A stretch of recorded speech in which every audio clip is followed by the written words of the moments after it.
when we are doing the will of our true self, we are inevitably doing the will of the universe. In magic, these are seen as indistinguishable. That every human soul is in fact one human soul. It is the soul of the universe itself. And as long as you are doing the will of the universe, then it is impossible to do anything wrong.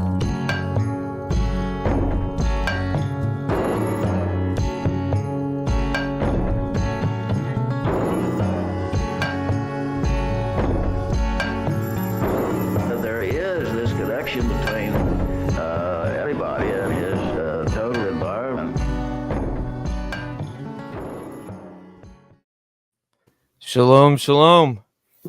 Hello, welcome to Pragmagick. I am just incredibly excited to talk to Mr. Bobby Hale of Temple Babalon Choronzon. You came into my purview through our wonderful friend Stevie, who is in the chat, Mr. Seyrath the Mage. Deacon Ray. Deacon Ray, that's right. Which I do love. I'm going to steal it. The Audiomantis title. Yeah. But yeah, so what happens a lot with me, and especially the like huge currents and tufts of things that inspire and kind of attract me, they're like whirlwind heats, you know? And like when I was working on Haunt Manual and diving deep into kind of my own personal ghosts and, you know, echoes, I was you came into my purview even heavier. And when you sent me Listening Post Alpha, which there are so many tethers to that, not only being in the Pacific Northwest, being close to where Twin Peaks was shot and everything, but my audiomancy practices, it just seemed like a perfect convergence of a lot of things that were barking at me that I just didn't really dive into yet, especially with the NAEQ and the Gematria concepts with it. And I have just a snippet from LPA that is about you and kind of your background. It might be a little esoteric, but I just love how it's written, so I'm going to read it. Right. LPA, Listening Post Alpha, would go without a master of the tower for the next 30 years until the year 2021, when the heir apparent Bob Ra Anana, Bobby Hale, would be named new master of the tower and chief alchemist of the Blue Rose Task Force. Starting at a very early age, Blue Rose sent spirit guides to teach Bob about the tools and techniques for investigation and communication in the ultra-terrestrial minefield.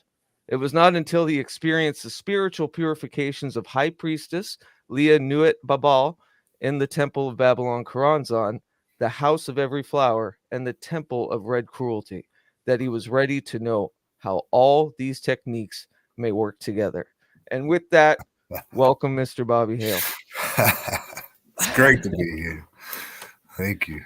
Yeah, it's just such a Listening Post Alpha is definitely in another parallel for me too. Is it's not so much I'm a little magicked out, right, about other kind of currents and traditional senses.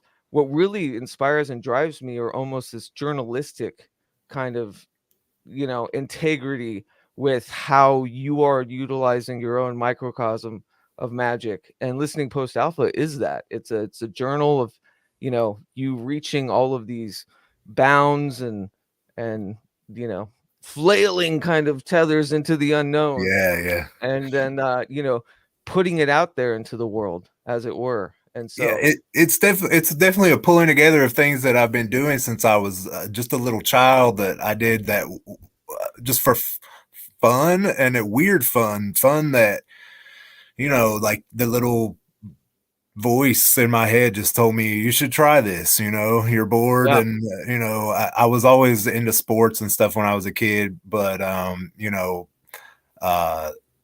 guess the athletics made me very geared towards activity, Yes.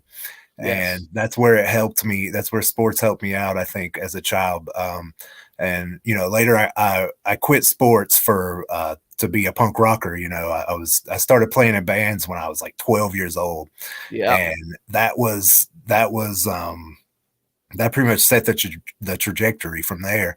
But early on, I mean, before, you know, even puberty, I was very into like recording basically like audio cut-ups on my boombox. You know, I would listen to like radio static and like the AM stations where like there would be like two channels intermingling and stuff like that, and I would mix them up with then like samples from songs I liked and stuff like that, and listen to that shit and drive people crazy, you know. And but I always loved it, you know. It was always so pleasurable to me doing it and then going back and listening to it again. And yeah, I'm just beside myself how parallel our experiences are. Yeah, and I kind of felt the same way when I was reading the Haunt Manual stuff. Is that I was like, yeah, man, this is very much, you know, I feel this way a lot about a lot of my projects that kind of haunt me today when I was a child, and I'm always trying to like integrate that stuff into my practice, you know. Right. When Temple of Babalon Choronzon comes out of divorce, you know. I had just received my college diploma. You know, I was like a lot of what was going on in my life was a little boy trying to grow up into a man. And it was, despite the fact that I was kind of like doing everything that everyone asked of me, it was still not really working, you know? And so when I came back home, I was like, you know, literally back in the womb of my mother, you know, back in her home. And I had to like a lot of examination to do, you know. And you know, I think I have become that man that I want to be through the Temple of Babalon Choronzon and through integrating all this kind of stuff, you know, and finding a partner that is also, you know, supportive of that and is kind of in the same vein, you know, of thinking, and was kind of doing the same stuff also as a child, and us being able to like lock into that inner child together and to really play the game of shadows in safety has really been a huge game changer in my life, and a huge game changer in how I see and approach magic.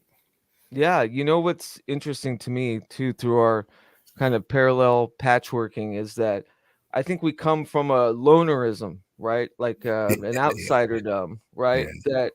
But through something like punk rock, which was, you know, the ethos of it, not so much the actual, you know, aesthetic, but like the ethos of the DIY culture and, you know, making things yourself and creating your own little microcosm of a universe, you know, bridging into magic. I find it interesting that us coming from that whether it's Temple of Babalon Choronzon or We the Hollowed, we are, you know, trying to facilitate kind of an anarchic group, a punk band of, you know, folks with different, you know, pedigrees, if they're that even, you know.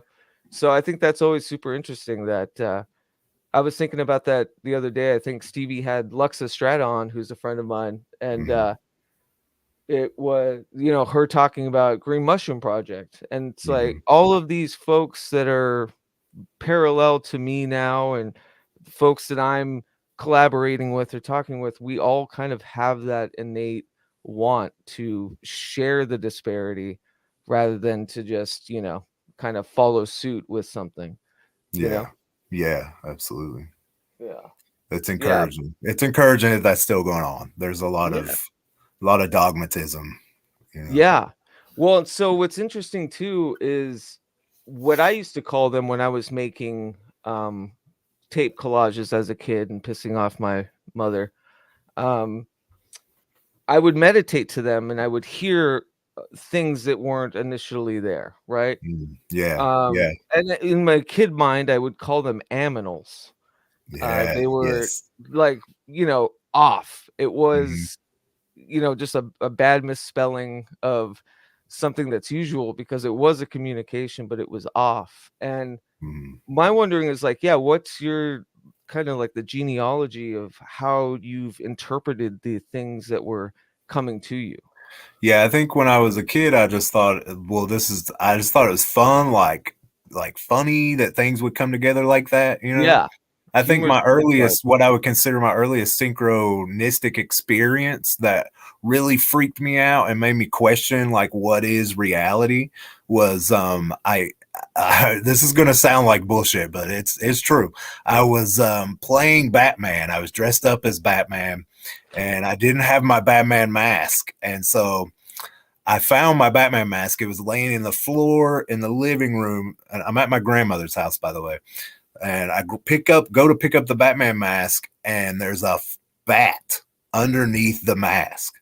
And I and I was like, and I didn't know what it was at first. I kind of jumped and like ran and jumped up in my grandmother's arms and was like, it's a monster. Yeah. And they were like, they went in, yes. And they went in and they were like, no, that's a bat. It came in with your grandfather last night. My grandfather was a musician, and you know he would come in all late at night and stuff. You know, but I mean, just and I knew there was like a rational a reason for it, you know, but it just seemed just so like, why is there a bat under my Batman mask? You know, like, am I Batman? Like, is that right? You know, and so stuff like that, you know, and then later when it's like your version of the Frank Miller, like, I shall become a bat. Yeah, right. But and then later, you know, as I got a little older, I guess I was running wild with some friends on Highway 93, as a matter of fact. And there was a curiosity shop on Highway 93 that was like, it was a straight up metaphysics shop, and it had a bunch of great books. And we went in there and I just like shoplifted a couple of books. I think they knew, but the guy let me go with them, and one of them was Simon's Necronomicon, and the other one was, and I didn't know anything about grimoires. Like when I got it, I thought this is a real magical text for, you know what I mean? I thought it was like the real Necronomicon. And then the other book was that I just got because it looked cool was The Job by William S. Burroughs. Oh yeah. And when I sat down, now Simon's Necronomicon, I kind of, you know, I was like, I don't know. But then, but when I sat down with Burroughs and I read The Job, and there's all this technical writing about the cut up, and then like examples of the cut up, and all this technical writing about other kind of methods of self-knowledge and gnosis and time travel. Then I started putting two and two together with kind of what who I was and the things that I was into and where I was going with all this, because at that point I was already doing some like into like remix culture.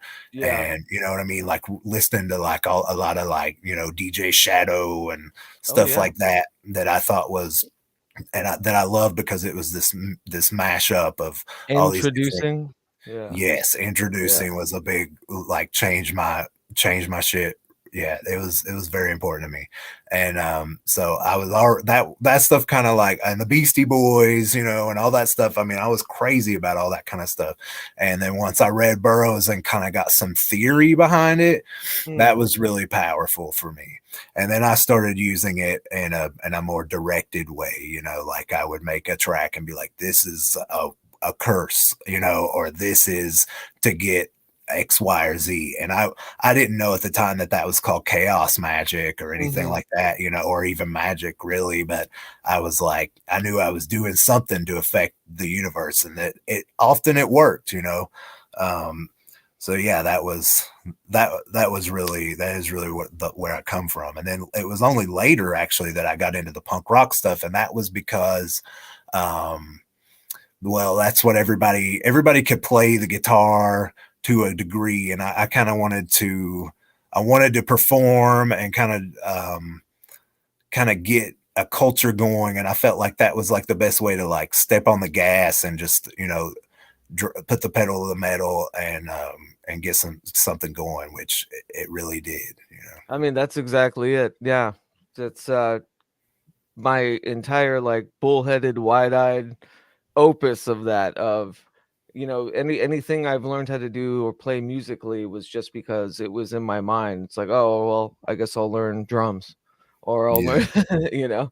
And so it's been that process. But I do think it's funny that I think for folks, you know, in our kind of cavalcade of wonderment, that we do things first, and then there's this retro kind of causality of like, oh, that's what it's called. Yeah. Yeah. Oh, okay. People Yeah. do this, you Yeah. know, and that's been both a malady and a, you know, high five, right? Yeah. Yeah. Within that, because yeah, that Yeah, felt yeah. that about And I'm chaos still, you know, and I'm magic. still trying to kind of be like, I'm still trying to get over the like the ego wounds of stuff like that. Like, you know what I mean? It's like, I had that fucking idea 10 years ago, or like, I already did that. And what, you know, why is it that they're getting the attention for it? I'm not, or something like that, you know? So Sure, yeah, it sure, is yeah. kind of a blessing and a curse, you know what I mean?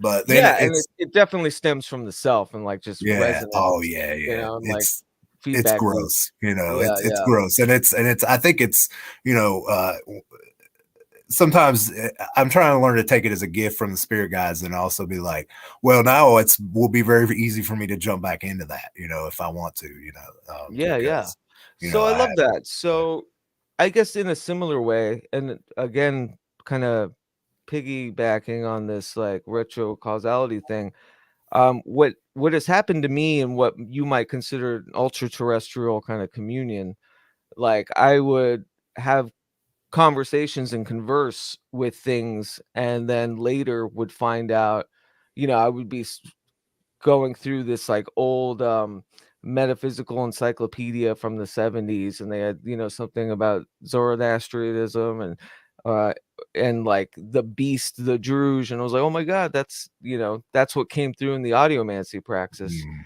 You know, now whether that's, you know, a singular kind of thing that I'm seeing outside of my conscious mind, or, you know, like I had picked it up somewhere or something, which I yeah, doubt.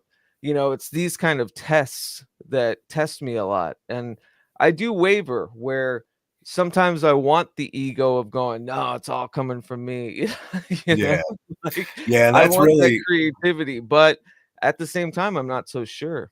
that's really what what I'm trying to like work. I mean, as far as like, yeah, shadow work or whatever, like that's really my deepest project right now, is like letting go of this illusion that I have a voice, you know, that there's like a Bob that has like his own voice, like, because these things came to me through me, you know, Sure, yeah. My and I'm, filter. yeah, I'm Yeah, like the nexus point for all this stuff. And yeah. that's how I approach the work in the temple. And the more violently like I that I feel about something, the more obvious it is that I need to bind it or banish it, you know what I Ah, mean? Yeah. see, I love that. Yeah, I And get that that's, too. There's, you know, especially when it comes to kind of conversing with brain chemistry as the other. It's this weird touch where I'm going, am I obsessive and passionate, you know, for the right reasons? Is it, you know, to get mm, outside of myself, or is it to understand myself? And a lot of the times, the understanding of myself is trying to figure out what's outside of myself, right? yes. But Yeah. yeah, with the, I think that's just, that could be just a timeless human characteristic, you know, of just battling this ego of needing to, you know, be the profunditor, you know, the creator, the Mm. everything, you know. I think it And has yeah, something to I'm do with, letting go of I think that it a has a lot. lot to do with capitalism too, like, Yes, in a yeah, way that, yeah, and it is it's also a byproduct of being a loner, yeah, I think too, you yeah, know. There's always the like the cautionary tale of the guy in his tower, who the academic in his tower, who becomes bitter because, you know, he right. doesn't relate to anybody, or, The you know, bitter hierophant, yeah. yeah, yes. And which is definitely an aspect. That was another thing I want to talk about. Just kind of going more about this ultra terrestrial thing. You reminded me in your work of a quote from John Keel. Mm, And I had written it down because I'll just read it and then we can talk about it. Keel has said there are literally hundreds of devil theories, some of them with millions of paranoid followers. If you read my books carefully, you will see that ultra-terrestrials are a literary device, not a theory. Keel expanded on this statement by saying, basically, what I attempted to do in my books was set up a frame of reference that the reader could hopefully understand. Obviously, I failed in this. Even now, people are still assuming that ultra-terrestrials are actual entities. What I said in 5 books, carefully spelled out and defined, is that we are the intelligence that controls the phenomena. And I remember reading this and going, well, I'm kind of growing out of that. Yeah. I'm growing Yeah. out of that understanding. Yeah, I think I think it's both. And I think right, I not think absolutist. Yeah. I think Kill always tries to act like he's got the answer like right now, you know what I mean? But it seems like his answers are always changing too. I think at the end of the day he doesn't know. But what he was trying to avoid, which I think is smart, was putting, forth a new devil theory, you know what I mean? And I know in the 8th Tower he's talking about how he was afraid that the earth itself was becoming like the new devil to a lot of fundamentalist Christians and also like esoteric researchers and whatnot. It's definitely a quote that stems from the plausible deniability kind of thing. You know what I mean? Which I think as a creator, right? As a creator that reaches people with a theory and your works, like it is smart to remind, well, this could all just be bullshit anyway. So, don't take it. Yeah, I think it's important to when we're talking about ultra-terrestrials to what I mean by it is that it's any spirit, any form of other as perceived. I'm not necessarily saying that these entities have some sort of ultimate reality any more than but it gets really sticky. Spirit ontology, and I guess that's what I'm trying to avoid is this sort of stickiness of spirit ontology where you're making absolute claims. Absolutely. And that's what I'm trying to avoid. Yeah. And I think that's why you're defining something without further introspection for people. Yeah, and then the sessions and the essays and the analysis, though that will that's where the character of the entities comes out, and sometimes like if we do an evocation or an invocation or something like that, it really does come out very clearly, and then other times not so much, and we're not too sure what we're dealing with, and it's on sometimes their time. And sometimes we've had proof that it is us, from the future, or like we've done workings simultaneously where it seems like,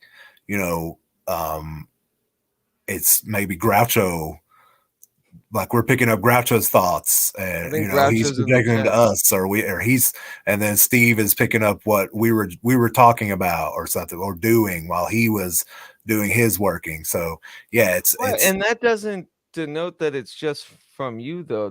There's almost like a permeability of kind of the self, or like, you know what I mean, that you become the ultra-terrestrial in a way. My interest too, with another parallel when we started talking was ultra-terrestrials, because as a lot of listeners will know, I have a firm disgruntled demeanor when it comes to modern ufology. I get that. And I have a lot of friends in it, a lot of like from the debunkers, skeptic side, a lot of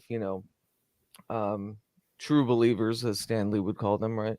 But I get really annoyed that it's looking at the evidence the same way, the same evidence the same way forever, and it's frowned upon to talk about the ultra-terrestrial theory. It's frowned upon, in modern ufology. And so I get grumpy about it, but I'm happy to see that it's still permeating, that it's still a thing. And I do think it's not unlike audiomancy, right? It's not a specific term from an individual. It's a scientific term that anyone can use, right? Because it's it means what it means, but it also has the web of everything that could be. And ultra-terrestrial has always made sense to me, especially in my own practices and things that I have conversed with, or when I feel that it is outside of myself, as you said, the other, right? So yeah, it was just refreshing, because I think Sam Shadow's in the chat too. I talk to Sam all the time about ultra-terrestrials, and she's been up late with me as I'm griping about ufology. Yeah. Yeah, we LPA has some heated discussions about modern ufology as well. I think that one of the main problems is that it's so intermingled with the United States intelligence agencies that there's almost no way to apply Occam's razor to any of it. You know what I mean? Well, Occam's razor is they're going to lie to you, right? Yeah. Well, you know that. Yeah, exactly. So first of all, you're dealing with lies. Yeah. Or something, or that something's hidden. Somebody's hiding something. And the idea, there's a whole culture around it which automatically assumes the wildest of claims is what, so the idea that somebody is coming down from Venus directly or something like that, we know that it would be very hard. I mean, it could happen. It's in the realm of possibility, but you know what I mean? That it's a very wild claim. I am the kind of person that believes in like Venusian intelligences and stuff like that. But I question the ontology of those. I mean, I kind of view that stuff as like manifests as tulpas, as egregores, things. These are like thought forms that have come from people practicing and doing this work. Yeah, absolutely. And I think that's a lot of the regard that I have too, when I was talking about that one instance with the Druze or whatever, is that and Alan Moore talks about this all the time. The plane of the fantastical from human imagination is realized. It's it, like any kind of magical current, it's charged, it's believed in, it becomes real enough to affect physical beingness, like belief and all of that. So, and I do I'm with you. I think that it is a literary device sometimes, and it isn't maybe other times. And I definitely use it both ways. Absolutely. Unashamedly. Yes. Yeah. And I want to ask you, and I think this is a perfect transition into the session. Your back to that kind of that web of how you came to kind of discern the ultra-terrestrial, and especially those that speak to you.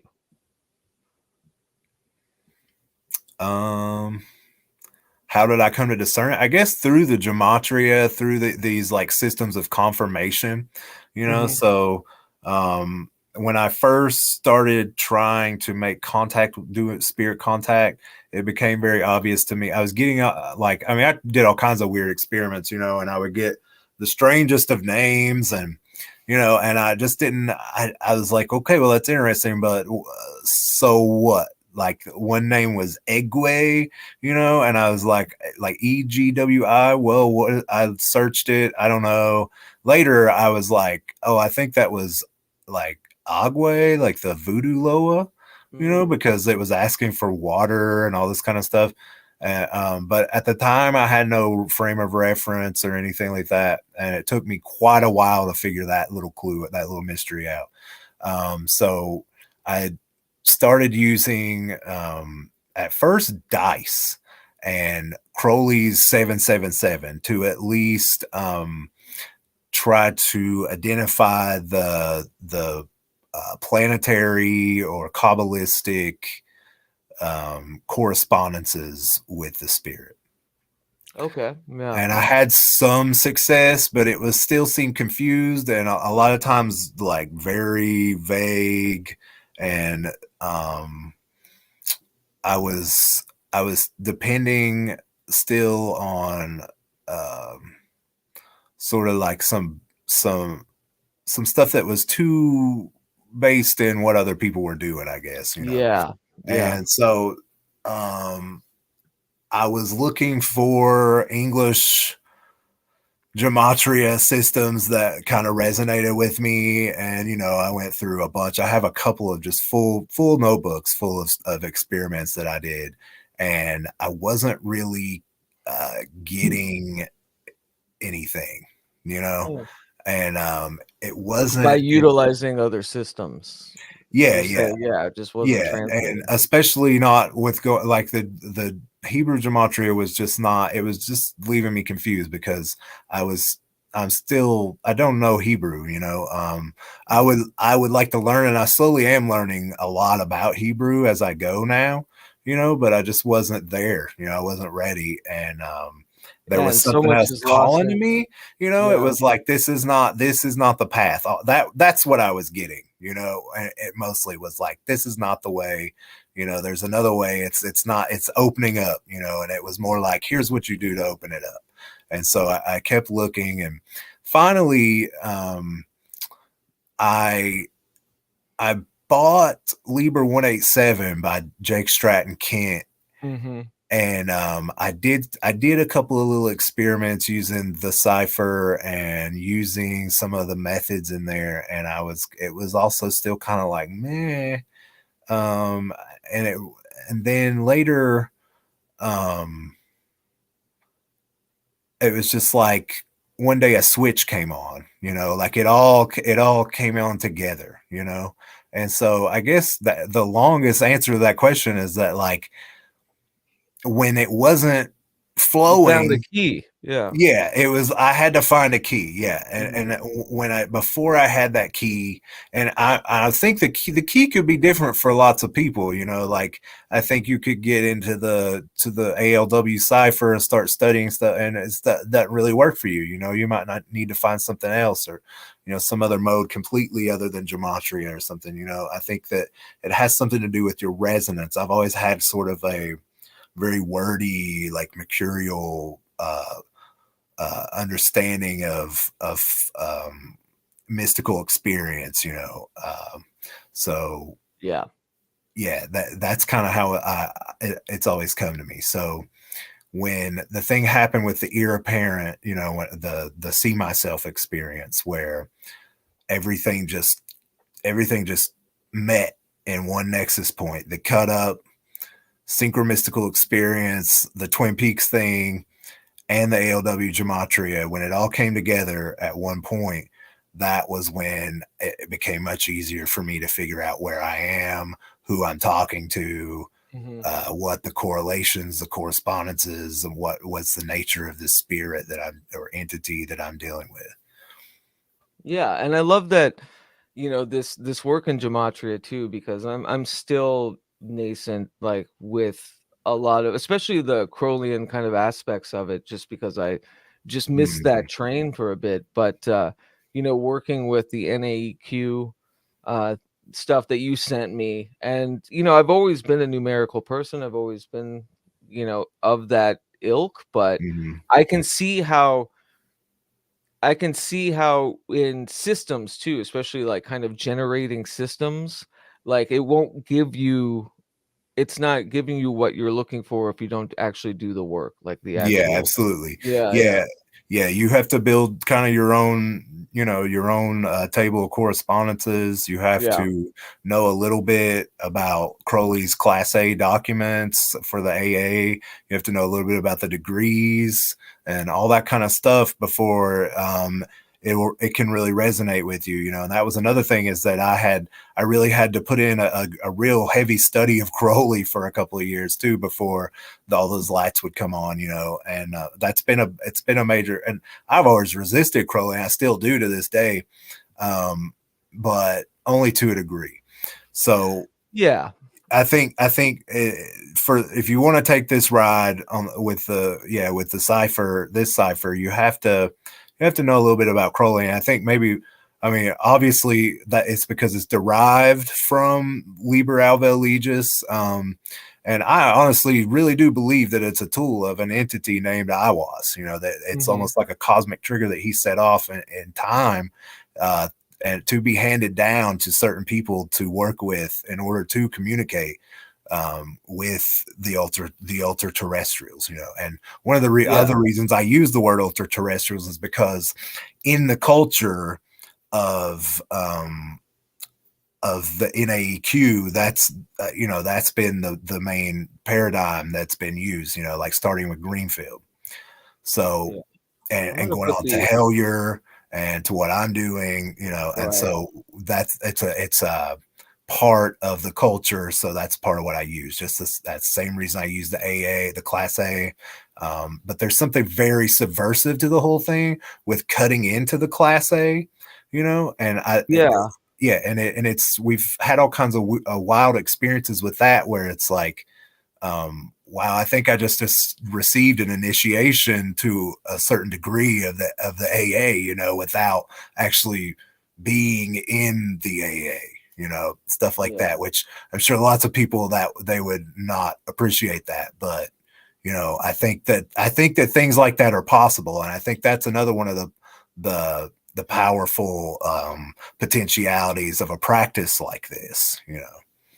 Yeah, and I feel too, much going back to how you structured listening post alpha year one, which is you do give coordinates, you give equations, and the rest is your interpretation. It's not meant for, you know, this is the absolutist kind of idea of, you know, how these things work out. And what I love about it is that it's that psychic spelunking into, you know, what these mean to me, like how it's incredible. They're like synchronous measure points, or like synchronous tags, you know, that you can log. And it's insane when you get really deep into it, and not insane in like a conspiratorial paranoid kind of way, but just a really beautiful tether to all things that, you know, these numbers kind of create.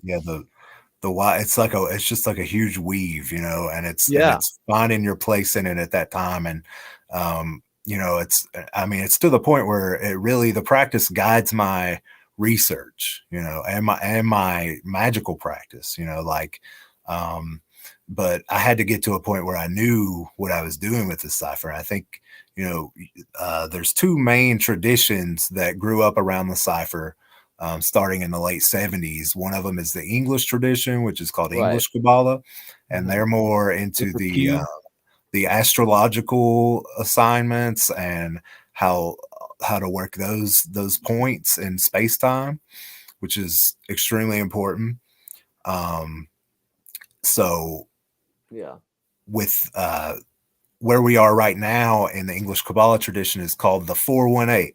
And, you know, the Liberal Iwas talks about my house is 418, and Crowley famously fudged the Gematria to make it seem like Boleskine was house 418. And there's probably something to that, because I feel like there's definitely a very powerful ultra-terrestrial presence, especially since, you know, Loch Ness Monster comes from there.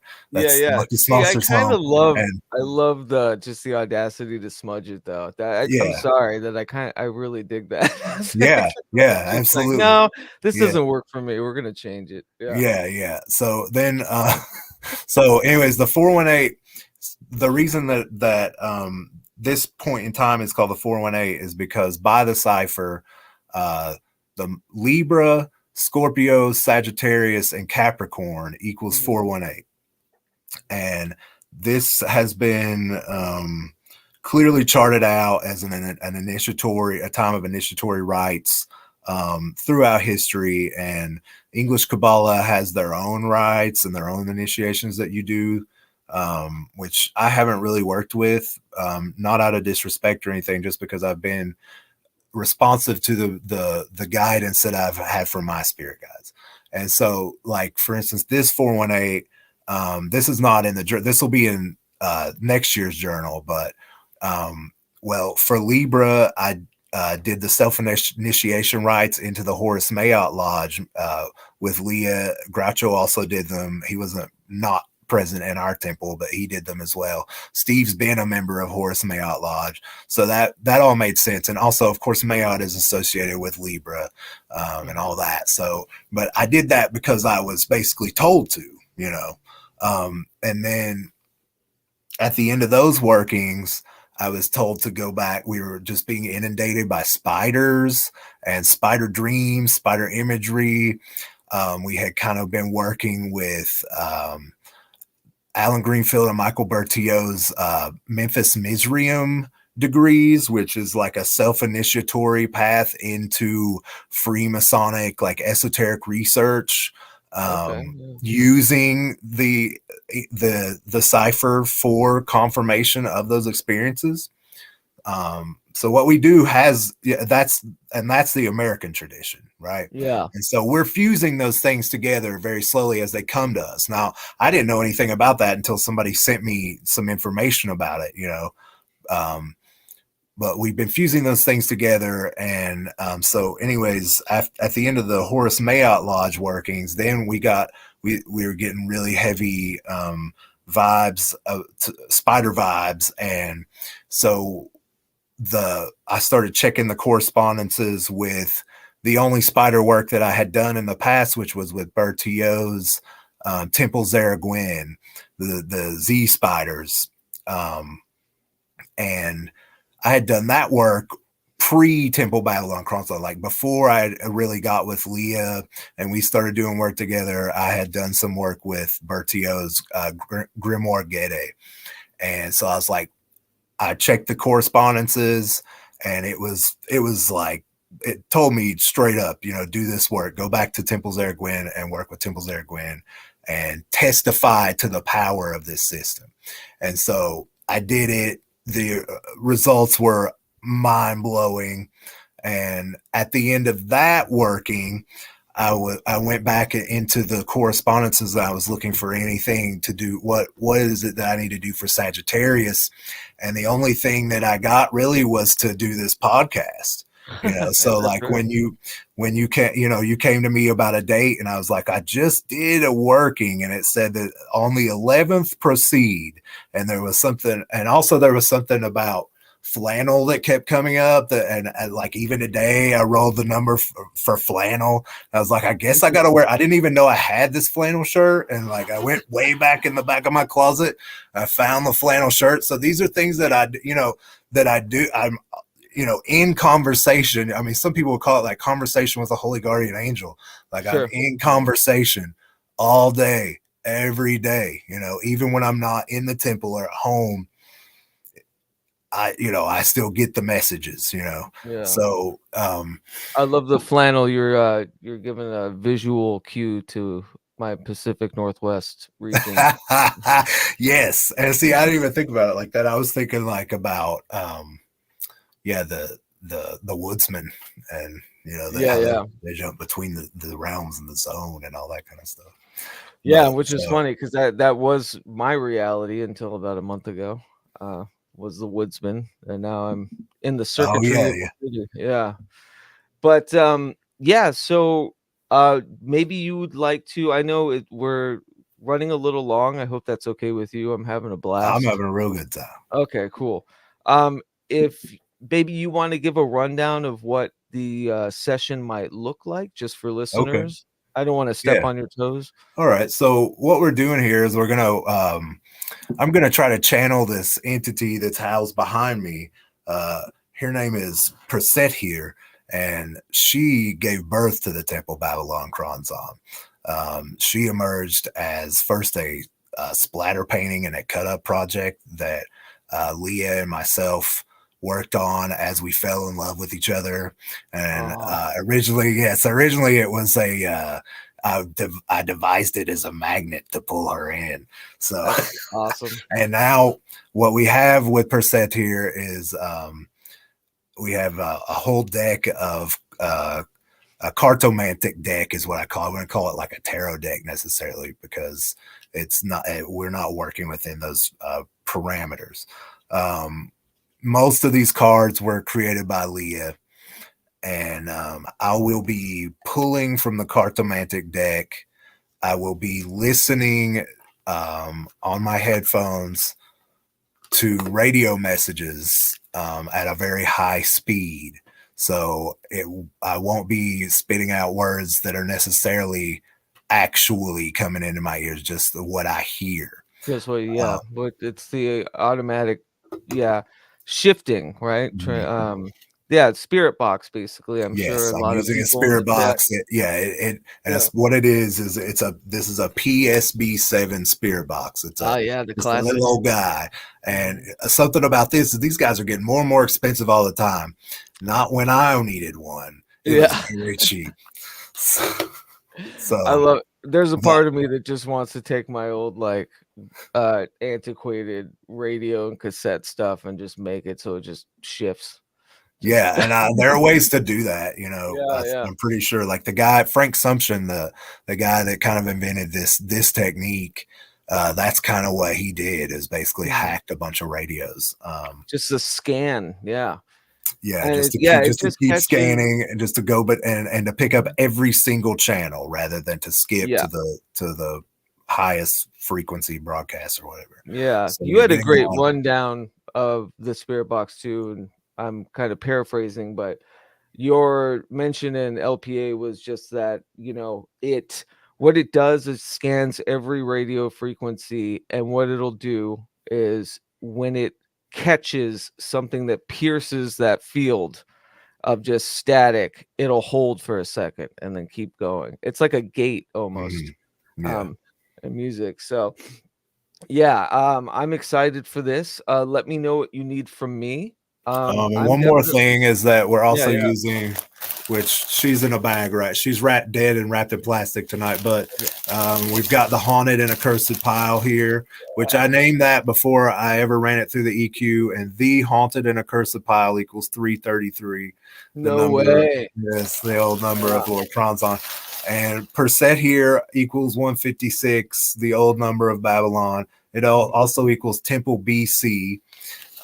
So anyways, whenever you're ready, I will do a little evocation. I will go ahead and put my headset on, and you can go right ahead asking questions or doing whatever you would like to do. Just real quick, I love the painting you guys did together and your coming together as a team, because I did the same thing with an album called Cactus Crown. So that's like beautiful. Pieces of art, Anyways, Absolutely. okay. Love is an art. Love, it definitely is. And it's hard. So right now I'm putting my hands over a flame that was lit for Persetir and Persetir's candle holder. And I'm going to say an evocation to Persetir. Build, feed, accelerate, destroy, rearrange these pieces until they take on a whole new meaning. Not there, but there. The figure keeps changing. Build, feed, accelerate, destroy, rearrange these pieces until they take on a whole new meaning. Not there, but there. The figure keeps changing. Rearrange these pieces until they take on a whole new meaning. Not there, but there. The figure keeps changing. Not there, but there. Not there, but there. The figure keeps changing. The figure keeps changing.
I can't. Violence.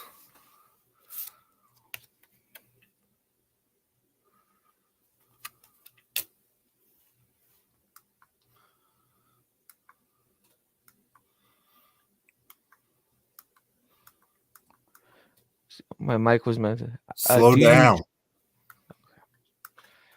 Sorry if my mic was muted before that, everyone. Are we conversing with one or many?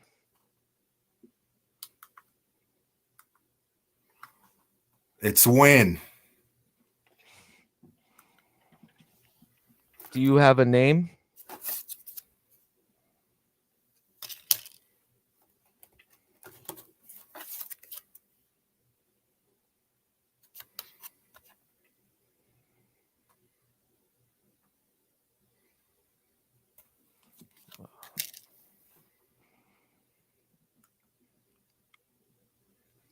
Are you consciousness?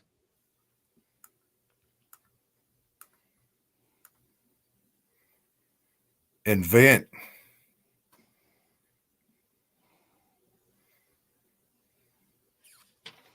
Do you dream?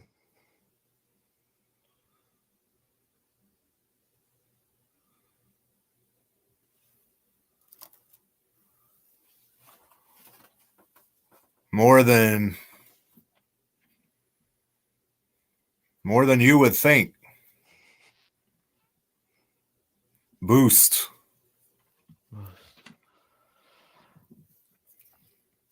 How many of there are you right now?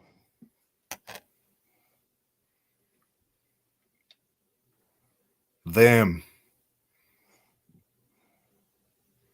Head. Your investigation. Do you have a motive?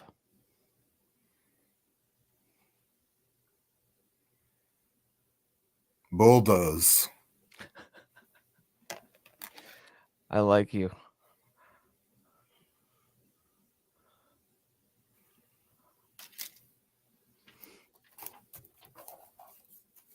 Why did you join us?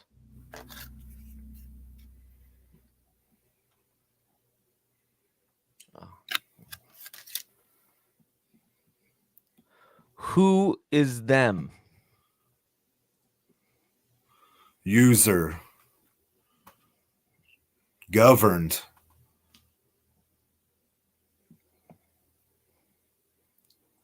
Right this way.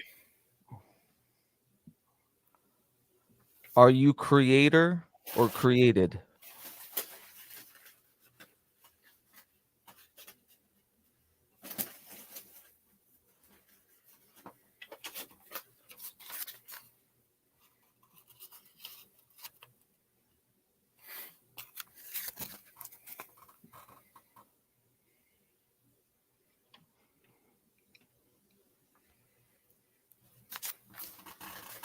Righteous.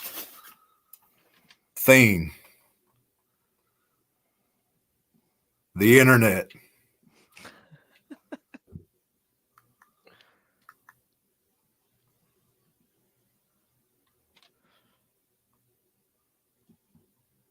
What is beyond the stars?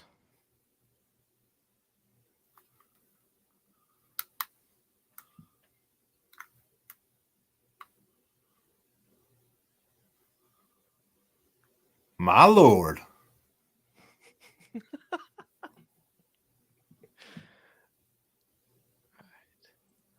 Who is them?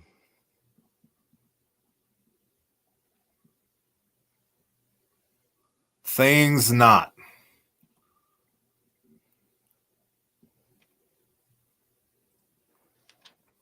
Seasoned. Turnover.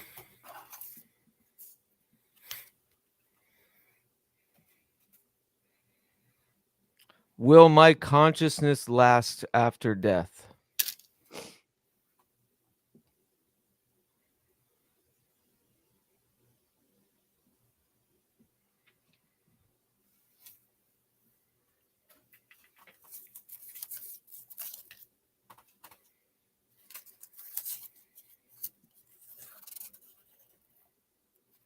Practice.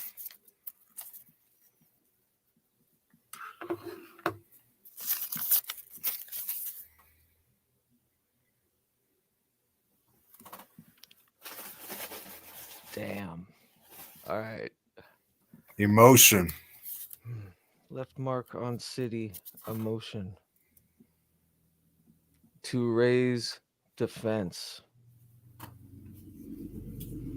All right.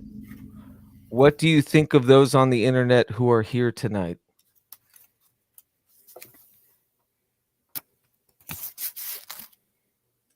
It's all about the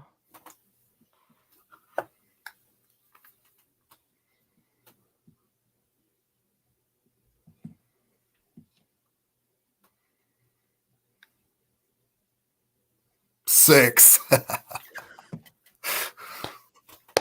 Feel. That's amazing. Oh, beautiful. House of every flower. House of every flower. I love that. Do you speak of a specific lord?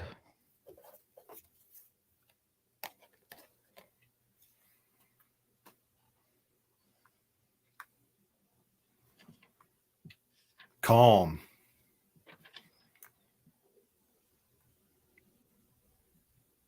It isn't fair.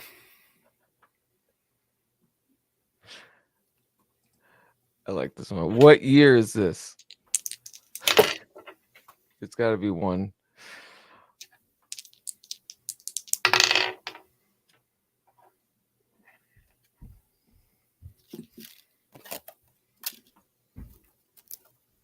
Tell us some lies. There you go.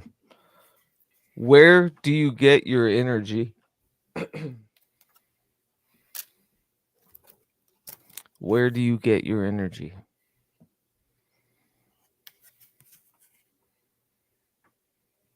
Will Sunday. get your energy from Sunday? Well, that makes sense.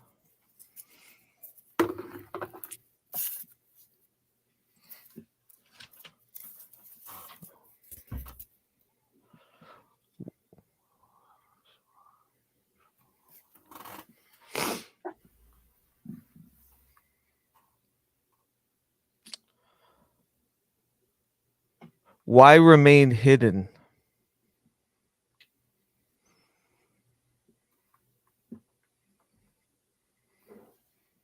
Come on. Last time. Come.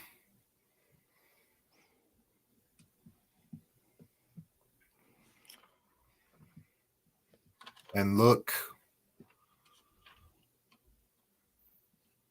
Aerials.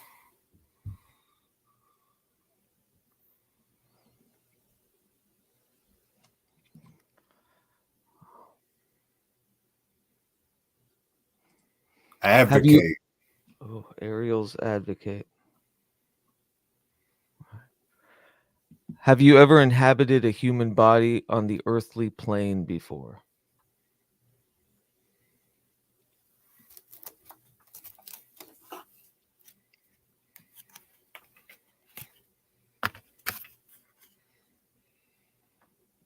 Those convinced against their will. Is that Shiva? Huh. It's a feeling.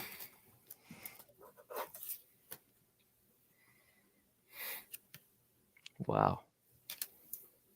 Hi. Hi.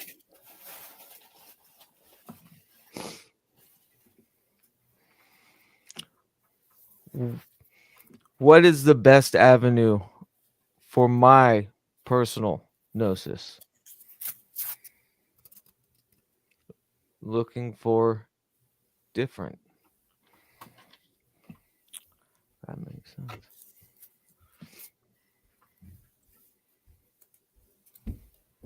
Have we been in an alternate universe since 2012? This is a surprise.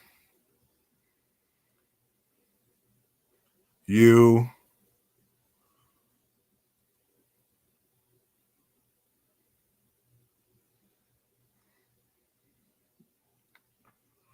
Dumb. Oh.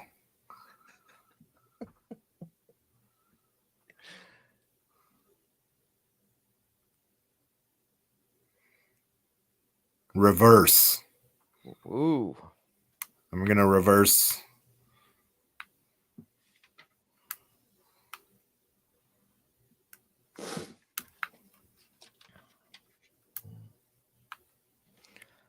Hi.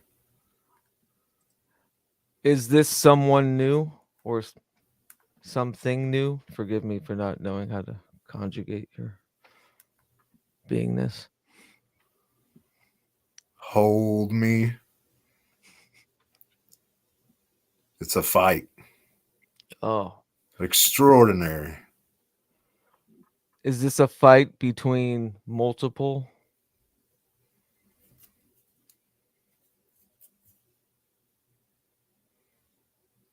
Radicals. Radical. I'm What- alive.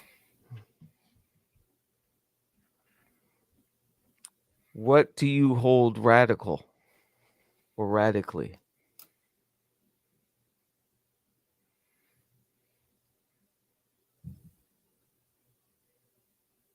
She's here right now.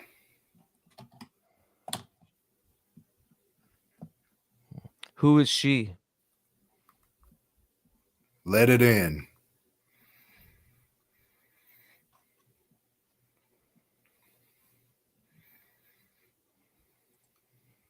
What did you bring us here to tell us tonight? If you could share one message.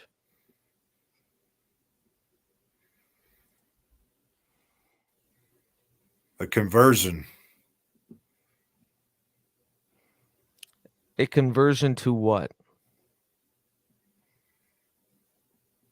They've had their whole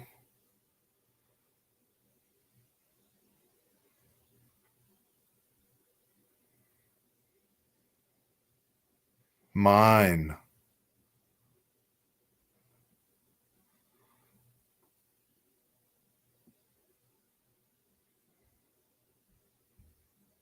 in you. Best.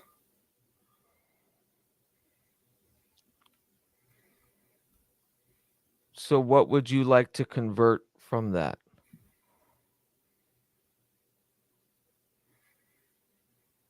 Oh boy.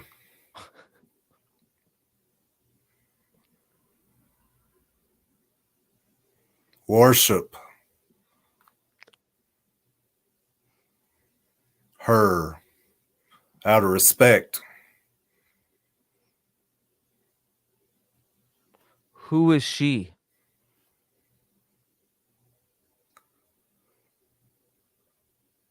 Come forth.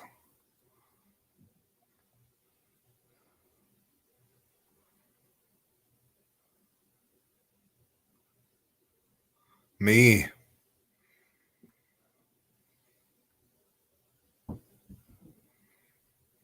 This ship. You go. Walk. Heating and cooling.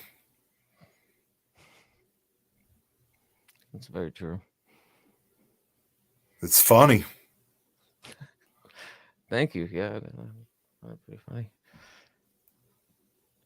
Are you speaking of contradiction? Are you speaking of the struggle of contradiction? What? I take it.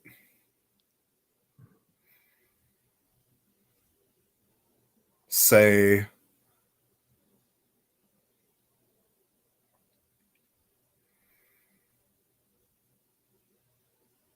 midnight. Star.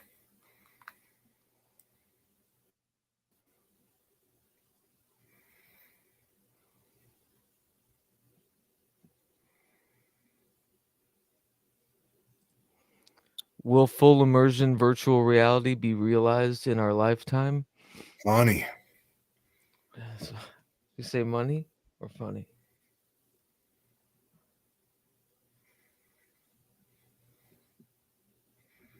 Food, we'll call it. Makes sense. Fast food? Are you saying that it's detrimental or just self-serving?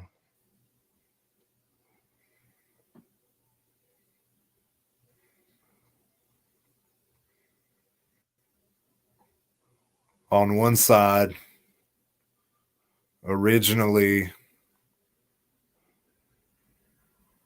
darkness.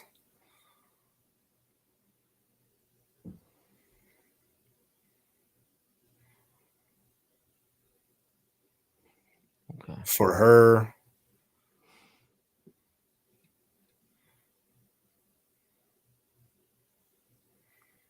the wind. Whoa. Can you tell me who she is or give me a hint?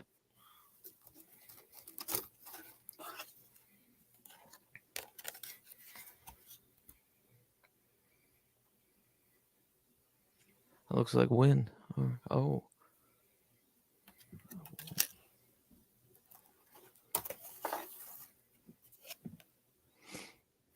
High 70s. High 70s. Rocking. And what path am I personally supposed I to just follow? rolled 141. That's the see myself, Teresa Banks. Hiram Abiff. That shit's hot. It's something like that. Crazy. 50. 50. Are you Rocking. listening? Am I listening? Yes. Yes. But maybe not as well as I could be.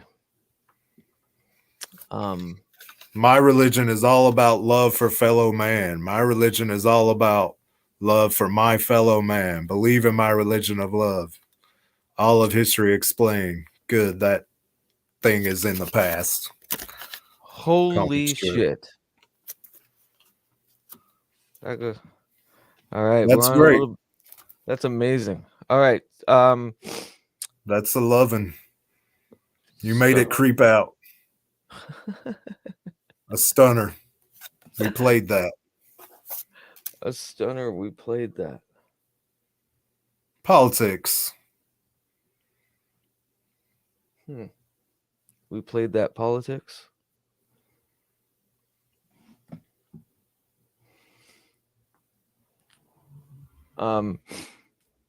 Which Got avenue a crazy of feeling in my stomach, like crazy. what avenue of worship are we to follow?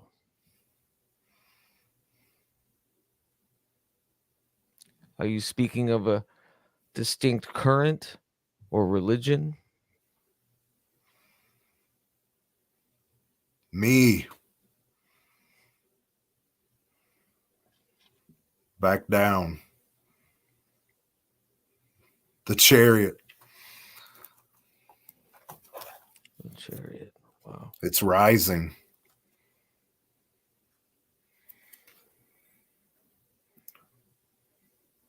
Slow down, get more facts. Is beautiful. Are our anarchic ways of worship satisfying to you? Right here.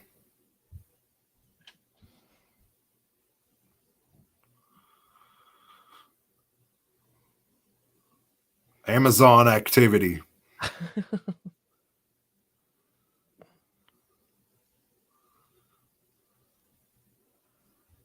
What is the best way to contact you? Genius. Once again. It's a flower. House of many flowers, maybe. Oh.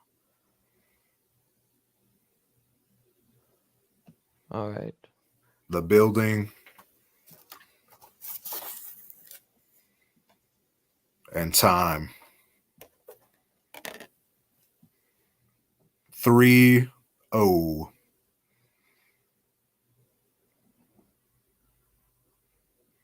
And they were another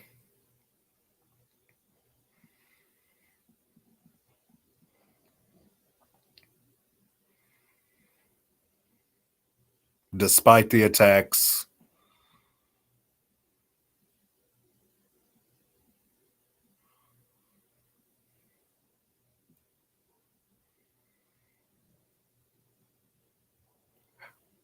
heritage. Tax of heritage. Will 2023 be as bad as folks are assuming it will be? That was at Oswald. I pulled this. I needed to show this. When the sea's rough, ride. Love it.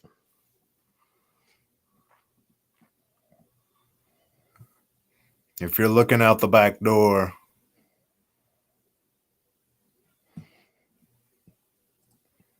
it's time. You need help. 212. Reservations.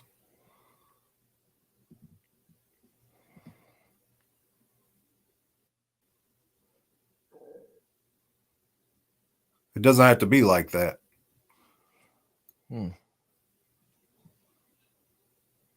Babel.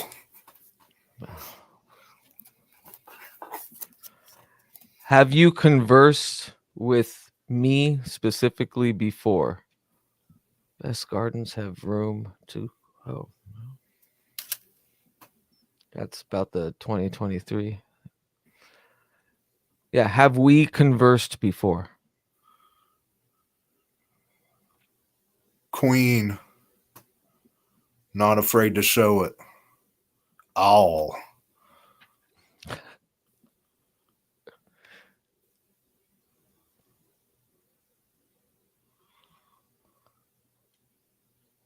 What is your name?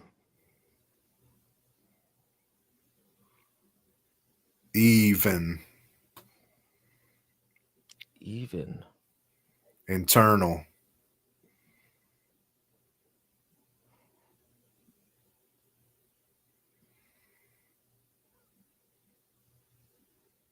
Are you with many others right now?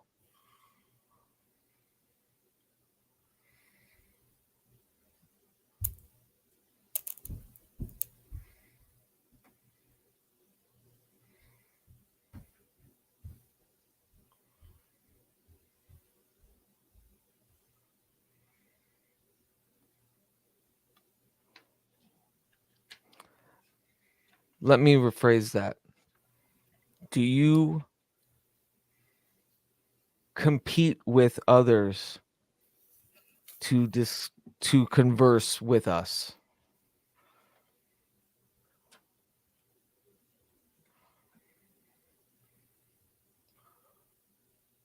I'm ready at night. The moral.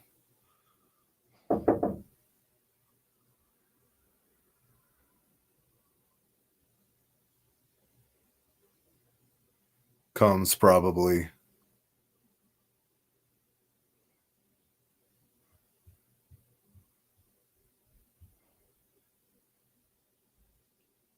in this world.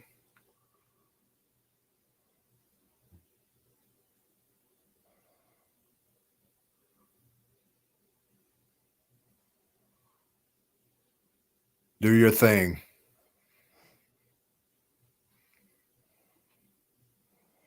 Chops.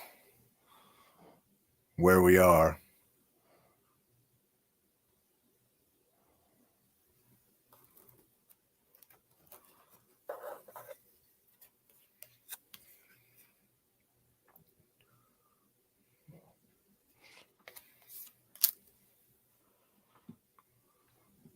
She's up all night. Oh.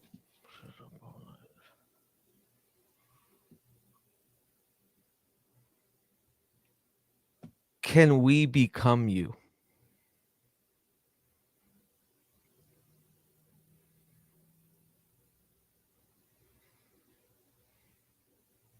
I forgive you.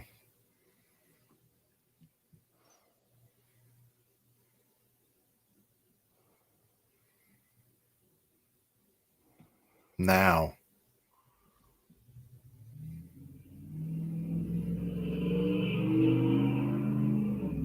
Get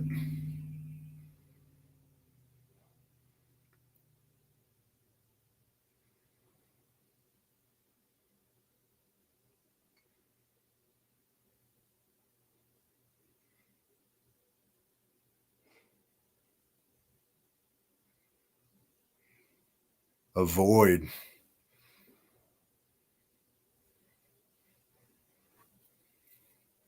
Tie up. Children.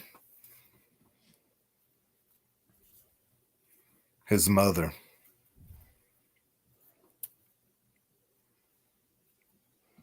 Possible.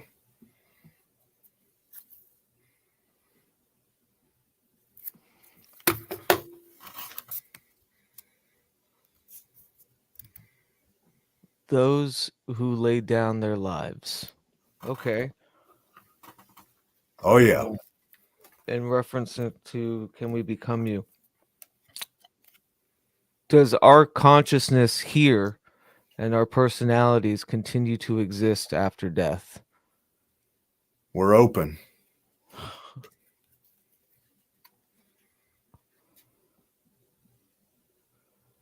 Can we be trapped or can we ascend? Stop. Stop. I think that's it. I think we're done. Wow. I just pulled this too, so this is kind of. It says, "Phew," said I, and followed him to the door. Yeah, no, that was I don't know what to make of any of that. transcendent.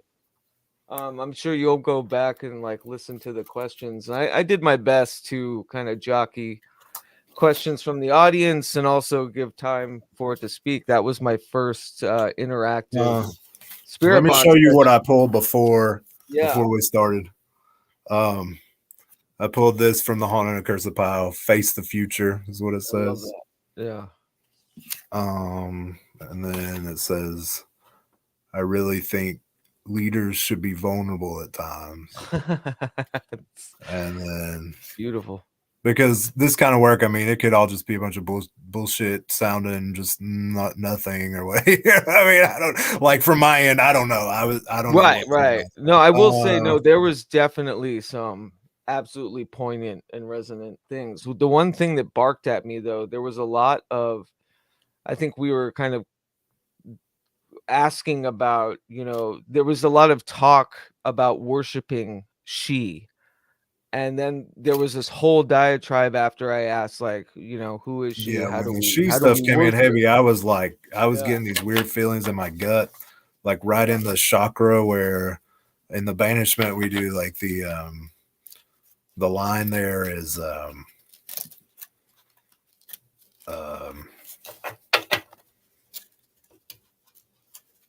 by the vile ecstasies of Babylon and her beast. Yeah. It was quite beautiful. And then when I tried to be a little like I was maybe I was annoying to them, but I was, I didn't try to rest a lot on explain, but I would try to come back every now and again and ask what their name was and if there were many, if there were one, and their responses were pretty, or the responses I should say, were pretty fascinating. I took really bad, journalist notes during it, but I'm excited to kind of revisit. Yeah, we'll go back and view it and submit it to analysis. Yeah, because even the cards too were really poignant at parts. There was one I just, had to slide one in just personally.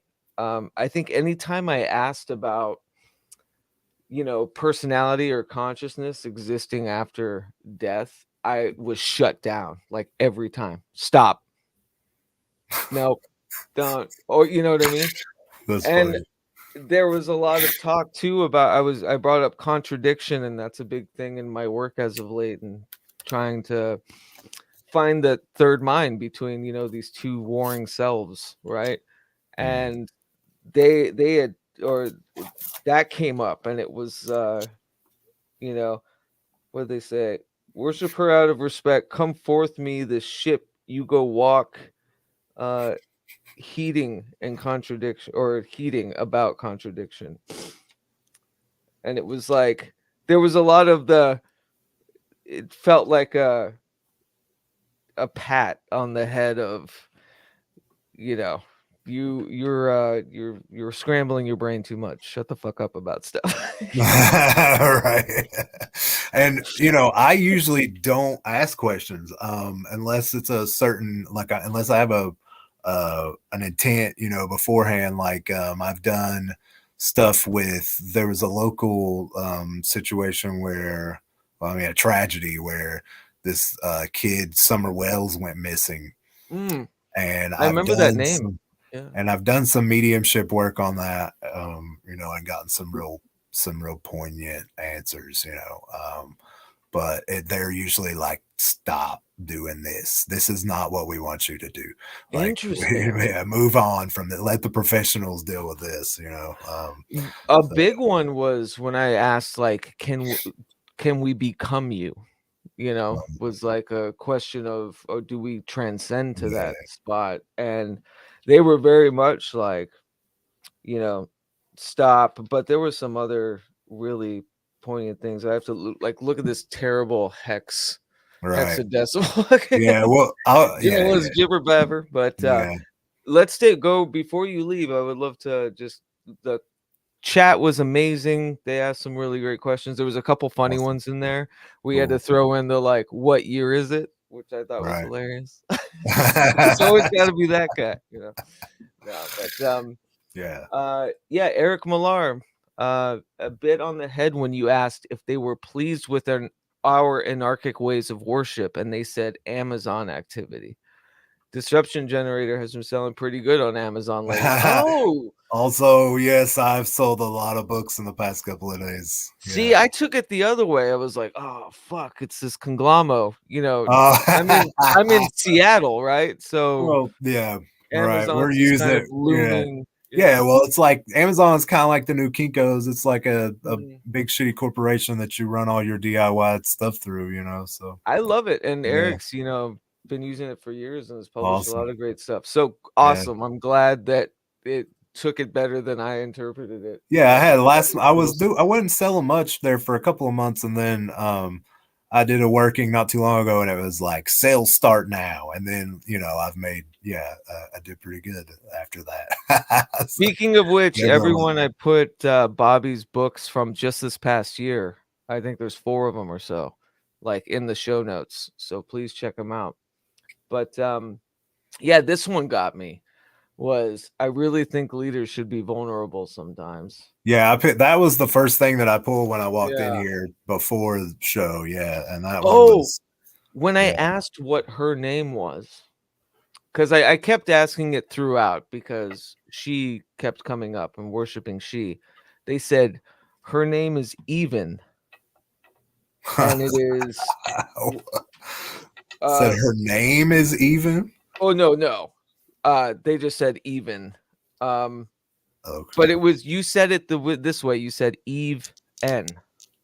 Yeah, it sounded like I couldn't make sense. It sounded like Eve when I heard. I was like, even, like I couldn't. I mean, I couldn't. Yeah. So when I asked that, you said Eve N, and then you said internal. Yeah. Interesting. And that must have. I felt like a piggyback about my contradiction ass too. You know, this communing with it, being even of, but yeah, and internally. There was some other really good ones. Sam was really good. Yeah, the chariot one. Oh, that one was weird. Yeah. Yeah. It was. it felt Kabbalistic, like it was saying back down or something like that. And then yeah, I have it. Yeah, back down. The chariot is rising. But he says me. Oh, yeah. Okay. Yeah. Oh, star 11. A summer we played that. I think it says. I can't even read my own handwriting. It's hilarious because I'm just trying to, you know. A summer we played that polite. Me back down. The chariot is rising. Yeah. Genius. Once again, it's flowers. That was the one that I jokingly was like, oh, your book, because I asked something about how we worship, like how should we worship her, and he mentioned it's flowers, or they mentioned it's flowers. Oh, like the house of every flower. Yeah. Okay, yeah. Yeah. That's fucking crazy. Yeah. Excuse my language. Yeah, no. I'll be dissecting this for days to come because awesome. Me too. Yeah, That's the beauty amazing. of this too, and why we should definitely do more of these, is that my interpretation is even just with that Amazon thing, a complete left field, like different interpretation, but having this kind of that's what's good collective. about doing the group work is you get to get different perspectives and all that. Yeah. Oh, that's right. And real quick, Ultima was saying that's Groucho. That's Agent Groucho, 444. Groucho was saying he was mentioning that when I asked how to worship her, there was talk of like, I'm at night and I do something at midnight. And that was my thought too. Well, I pulled the card. I put it back, but I pulled the card that I associate with Tome and Resh. Yeah. Which is but that's not midnight. I think Kefra is midnight, but that was after you said Eve and internal, and then I asked about how to worship her and said, I'm ready at night. The moral comes probably in this world. Do your thing, chops where we are. She's up all night. I forgive. Oh, and then it turns into I asked something funny about me, and it says I forgive you now. Avoid tie up. Yeah, children, his mother possible. I was like, oh, well, a guy with mommy problems, I'm gonna do this. That wouldn't be me.